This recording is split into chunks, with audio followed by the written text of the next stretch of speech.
AVID umbrella. In this week's episode of the AVID umbrella, we'll explore how music can influence our mental health and well-being. Hi friends, welcome back to the AVID umbrella. In 2009, archaeologists excavating a cave in southern Germany uncovered a flute carved from a vulture's wing bone. That's right, a vulture's wing bone. The delicate artifact is the oldest known musical instrument on Earth, indicating that people have been making music for over 40,000 years. Although we can't be exactly sure when human beings began listening to music, scientists do know something about why we listen to music.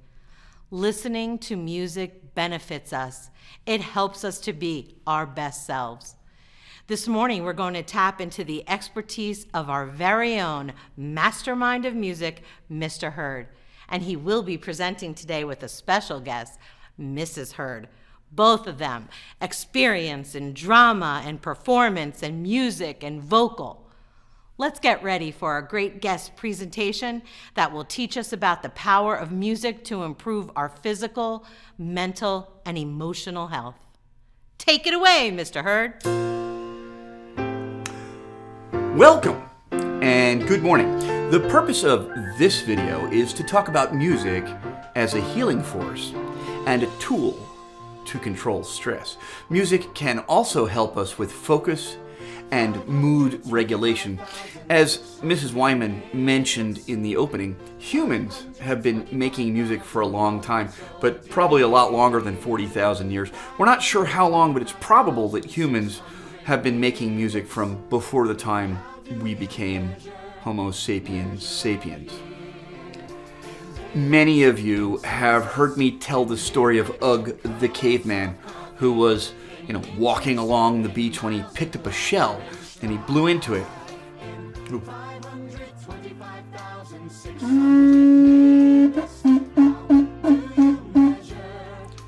This earliest musician discovered the overtone series and the major scale. Look, after a year such as the one we just lived through, it gives some people comfort to realize that humans didn't invent the major musical scale. It was there all the time, waiting for us to use and enjoy and bring meaning into our lives. As time went on and humans began to write our history, you might assume that music became less important, but quite the opposite. The first serious schools in ancient Greece taught 3 subjects. Now, which subjects? Please don't say math, language arts, and science. Okay, yeah, later they were added to Aristotle's list of some 20 subjects, but before that, the 3 most important subjects were what defined it was to be human. Art, gymnastic, and of course, music. Because all educated people needed a musical education. Good morning. My name is Jenny, and I'm a speech therapist and a musician, and I also have a certificate in mindfulness. I work here in the district as an administrator, and I am happy to be presenting to you in this AVID umbrella, which today is about music. A philosopher is someone who studies the fundamental nature of knowledge, reality, and existence. Philosophers in the Middle Ages also wrote great works describing their vision of the importance of music. As long ago as the year 510 AD, the Roman philosopher Boethius wrote a work known as the Fundamentals of Music. His vision focused on 3 areas: the music of the instruments, which we can play and hear. Also, he identified the music of the human body, the soul, the spirit. And then he described the harmony of the spheres, or what he called celestial harmony, suggesting that the movement of the sun, the moon, the planets, all created a harmony, not something we could hear, but meaning that the whole universe was united by a musical concord. One of the big takeaways for us from his work is that as far back as medieval times, people identified that humans appear to be soothed by sweet sounds and musical modes that are positive feeling, and disturbed by discordant modes, which are the opposites.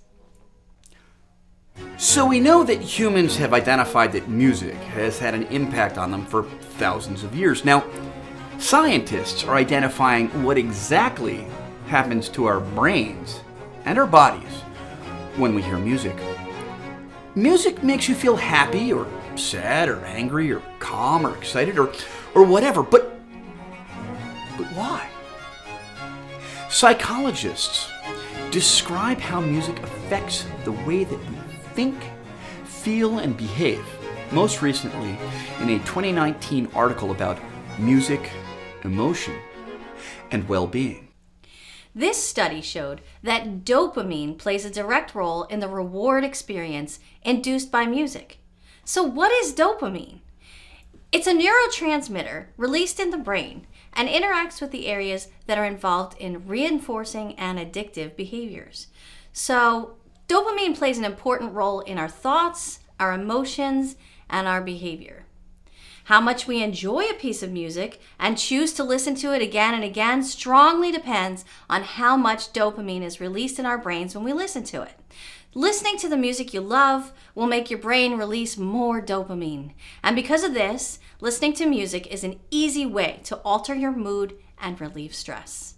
So, in everyday life, humans seek out pleasurable experiences such as listening to music or singing or playing music on an instrument that really doesn't have any function or for survival or for gain, but it actually impacts our overall health and well-being.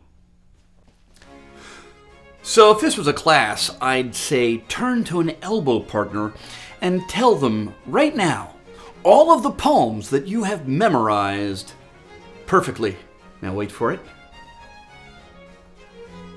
Wait. That's hard. Most of us have trouble remembering poems word for word, and yet what would happen if I asked you to write down all the lyrics to all the songs that you know? For many of you, that list would be huge. Research shows that music builds some of the strongest memories that humans have. Music also makes us want to move our bodies. Having watched all of you over the years at primary school during indoor recess, I know that's definitely true. As soon as the music started, you were all so excited to be called from your tables and get out on that dance floor. Why? Because another impact music has on our brains is it inspires us to move, to dance, to tap our feet, to bop our heads to the rhythm. And inside our bodies, our heart rate can also speed up or slow down in time with the music. So let's talk about musical environments. Music can set a mood, forcing your brain into a different pattern of response. I've got my happy songs. I've got my sad songs.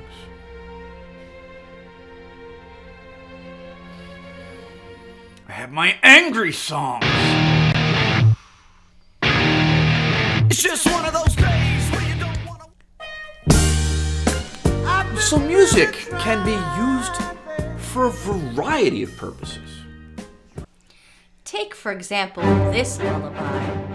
Imagine drifting off to sleep as this gentle melody slowly relaxes you and helps you let go of all the stress and tension you may have been feeling during that day.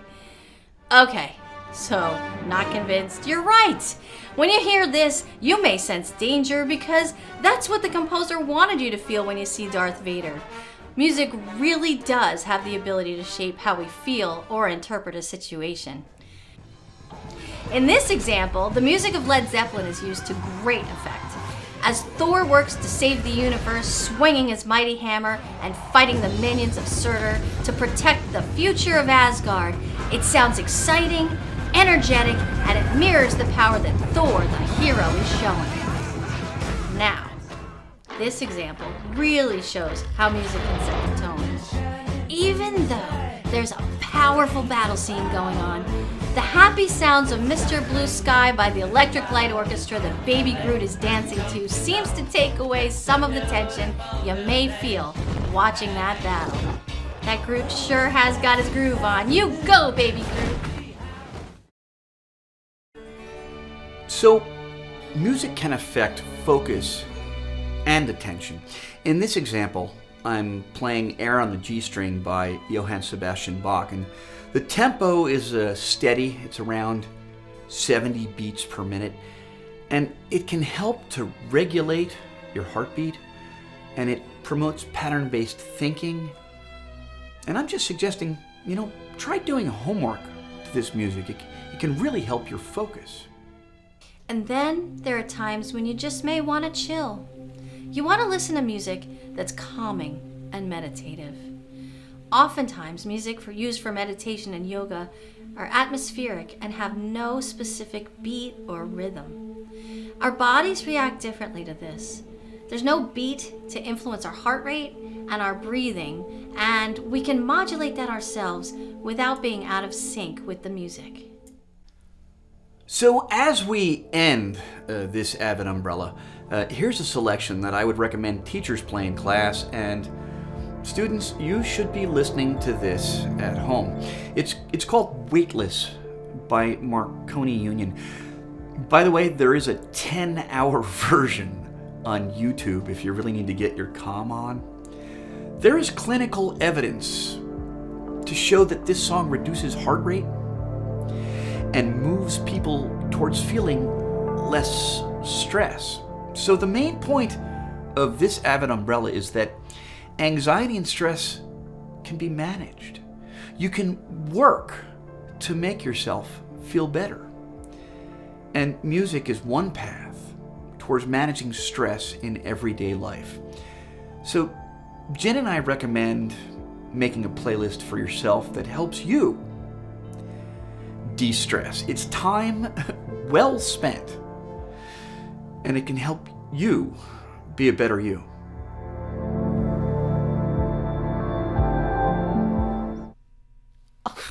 I knew that was going to be amazing. Thank you. I've always loved listening to music, and even more now that I know all of the wonderful benefits of my favorite song. That's it for today, friends. Let's all let the music play, and remember, the AVID umbrella has got you covered.